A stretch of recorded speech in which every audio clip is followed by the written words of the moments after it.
All right, welcome back, everyone, to Lakers Latest. I hope you had a good day. Hope you enjoyed, whatever you did, whatever you got out to, whether you went out to dinner, whether you went out to a baseball game or anything. Just hope everyone had a good time, good past few days. Obviously, we're still in that scalding hot period of Los Angeles. 96 today, 97 tomorrow, 98 the following day. It's just gonna be like that for the next couple of weeks. So if you live in LA, get used to it. If you're on the East Coast, hopefully it's not as bad. Um, but yeah, let's get started today. So, gonna get started today on probably what is the biggest piece of NBA news that has come out maybe in a few weeks. Again, not anything substantial has happened, but just a pretty big rumor. So the Athletics, I think it's Athletics, Jake Fisher, who also is a friend of mine that I actually grew up with, so that's interesting. But he reported that the Warriors have reached out multiple times over the past 18 months regarding a potential trade with one LeBron James. So yeah, there's a lot to delve into here. That certainly it's not surprising to hear that they've inquired about LeBron. I think what's interesting to hear is that they've inquired multiple times and that they've probably really tried to potentially really make this trade happen or at least inquire about the possibility of it. Um, Now, the first thing that pops into mind is obviously the NBA would probably love that. Having LeBron and Steph Curry, rivals for the longest time on the same team would do wonders for the NBA. It would be incredible. Obviously, we would miss LeBron, but that would be something that they would love to see. So it's not surprising to see something like that come out. I think the continuous pushes that they made is the surprising thing. Now, what is the possibility of an actual LeBron trade with the Warriors? So it still seems pretty slim to me.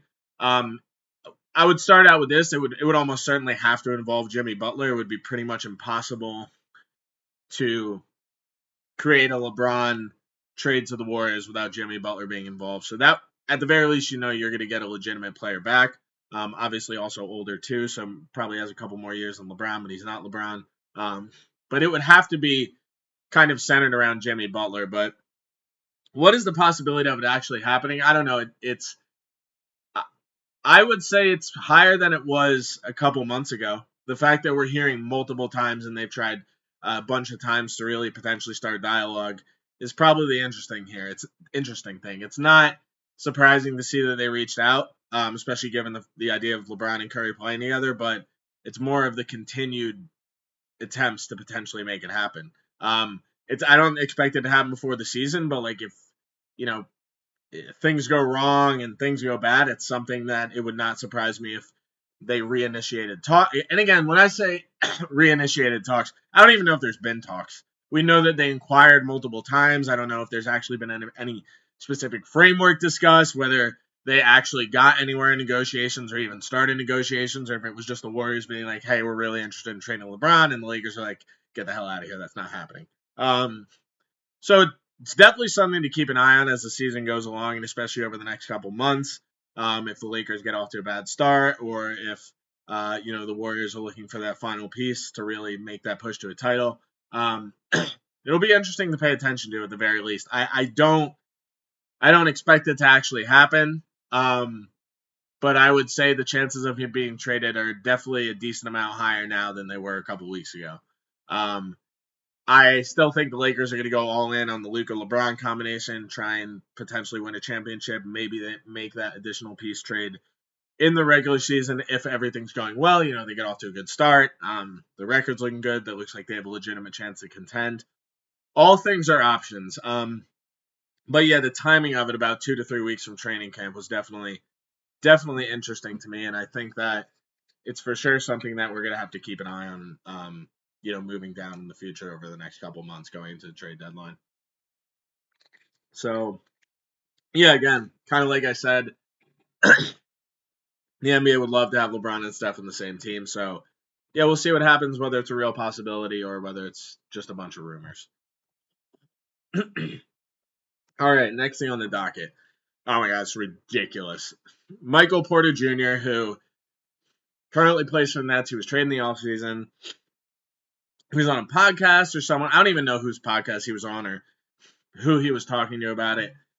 But he was talking about the matchups between the Nuggets and the Lakers the past few years, and he just goes like, so dumb. Like, I literally hate people like this, but he's just like, oh yeah, like they always thought they could beat us, but like they never were able to. And he just talks about like, they thought they could, but they didn't. They weren't good enough.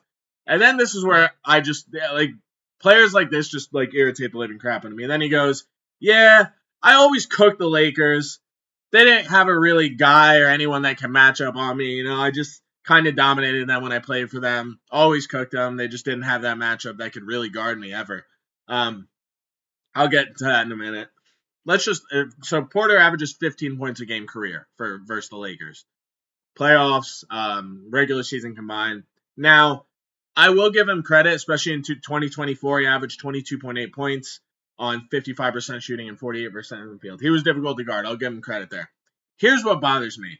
He comes out and says, they didn't have a guy who could match up against me. I was the matchup problem for them. You were the matchup problem? Michael Porter Jr., the guy that the Nuggets just had to attach an unprotected first-round pick to get rid of because your contract was so bad and you were so disappointing in this year's playoffs. This Michael Porter, I just want to make sure we're talking about the same guy. The guy who has one of the worst contracts in the NBA and was just traded with an unprotected first-round pick. Do you have any idea how bad you have to be playing or how bad your contract is, especially at Michael Porter Jr.'s age, to have your team attach a future unprotected first round? I'm not talking about top 10, lottery, top 8 protected. We are talking about an unprotected first round pick. The Nuggets looked at Michael Porter Jr. and they said, you stink so badly and your contract is so bad. We are willing to do the ultimate sin in the NBA, which is trade a future unprotected first rounder just to get rid of you. Just to get rid of how much of a bum you are. We have to give an unprotected first round pick to get rid of you. That's how much you stink, dude, right now. Okay? Now let's go back into it. He did play very well against the Lakers in 2024. Decent against them in 2023. But you come out and you say, matchup problem. I'm the matchup problem. Actually, you're not, dude. The matchup problem, just in case you weren't aware, is a guy named Nikola Jokic, the 3-time MVP who should be back-to-back-to-back-to-back MVP because we all know the Embiid MVP was just complete fraud. That should have been Jokic's by a mile. That guy is the matchup problem. The guy who's a top 15 player of all time, best passing big man in the history of the game, guy who's completely unguardable, currently the best player in the NBA, almost beat the Thunder, even though the Thunder's team was way better than the Nuggets. That's the guy that's a matchup problem. You sitting there saying, no, they couldn't guard me. I'm getting those catch-and-shoot opportunities. Why do you think you're getting those catch-and-shoot opportunities? Do you think it had anything to do with the fact that you're playing with one of the greatest players who's ever graced the court on an NBA team? Do you think that had anything to do with it? Oh, no, I'm sorry. Jokic was just there, but it was just so tough to guard you, dude. We were able to control Jokic, but we couldn't handle Michael Porter Jr. We couldn't handle him. He was just too tough. He was the guy that was difficult. Jokic was the secondary. Like, grow up, dude. You played with Nikola Jokic. Do you think that if Nikola Jokic was hurt that entire series, you're going to drop those stats, dude? No. You wouldn't come close to that. You would have been inefficient. Maybe you would have put up points because you wouldn't have had a choice, but you would have been inefficient because you would have had those guys double and triple teaming you. But you didn't. Jokic did. And he found you because he's the greatest passing big man who's ever played. So he finds you who's ever open for threes. Guess what? You can hit a wide open catch and shoot three in the NBA. Congratulations, Michael Porter. Seriously, congratulations. I can't wait to see you be outrageously inefficient and just have meaningless stats on the Nets. That's going to be fun, dude. But hey, I mean, you got your contract. So at the end of the day, kudos to you. Kudos to your agent. You still won in life at the end of the day. But respectfully, get the hell out of here with that garbage. It's just ridiculous, and I'm sick of hearing stuff like that. All right, next thing we got, an update on Malik Beasley. Obviously, to anyone that hasn't been paying attention, Malik Beasley was under an inquiry by the New York State Department, I believe, for potential gambling issues where he was thought, did he bet on himself? Did he do this? Now, that came out a couple months ago and basically destroyed his free agent stock, unfortunately for him. I'm honestly shocked he came out innocent. It all seemed like he was incredibly guilty. But he is currently exonerated. He's no longer a target in what the New York State is looking for.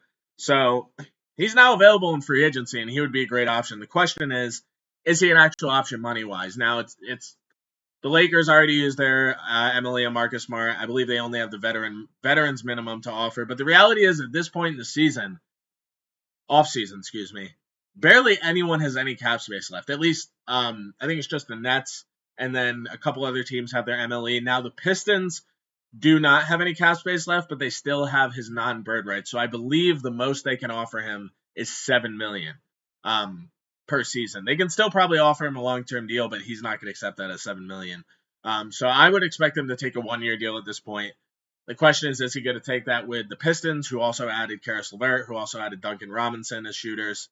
Or is he going to look elsewhere? If he looks elsewhere, it's definitely an option. The question is there enough playing time for him?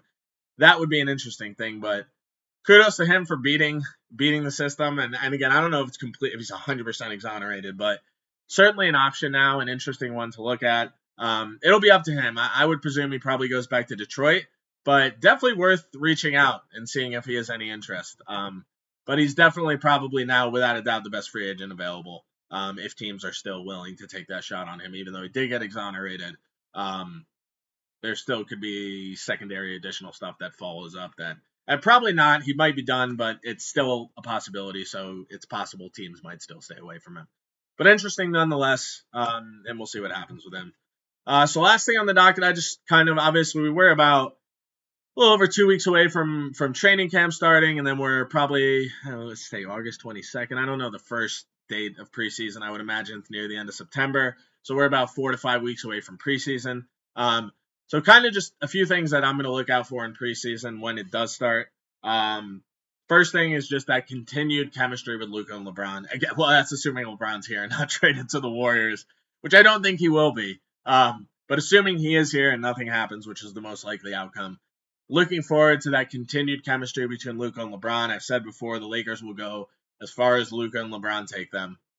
So that's probably the first thing I'm going to look at. The next thing is, oh my God, sorry, that's my dog, guys. The next thing is basically Luka and LeBron's pick and roll with DeAndre Ayton. We'll see what happens there, and I think that's something we want to look out for. Ayton's always been a very strong pick and roll player, so we'll see how that chemistry develops with them. Branching off Ayton, looking at his attitude. Looking at his effort, how hard is he working? How hard is he running? Obviously, we know he's a very talented post player. I expect him to be talented in the post and to do work there. But defensively, is he giving that effort? Is he hustling? Is he doing those intangible things that maybe he wasn't doing in Portland and Phoenix? So DeAndre Ayton's someone I'm going to be paying very close attention to. And I would probably say the last one is Adu Thiero. Obviously, we did not get a chance to see him play in Summer League. But we're hearing that he's kind of fully healthy now. He's been putting in the workouts, putting in the time. So just excited to see, how, his athleticism, his defensive instincts, and how all those things translate to the NBA level. So excited to see him, excited to, see this roster in preseason, assuming it's intact, unless we add other people. But yeah, I'm again, like I said, we're 4 to 5 weeks away, but excited to see how that goes. And can't wait for basketball to be back, guys. But that's it for me today. Michael Porter, you're just a loser. I hope you enjoy Brooklyn and being completely irrelevant for the rest of your career. But yeah, that's it for me today, guys. I'll catch you later.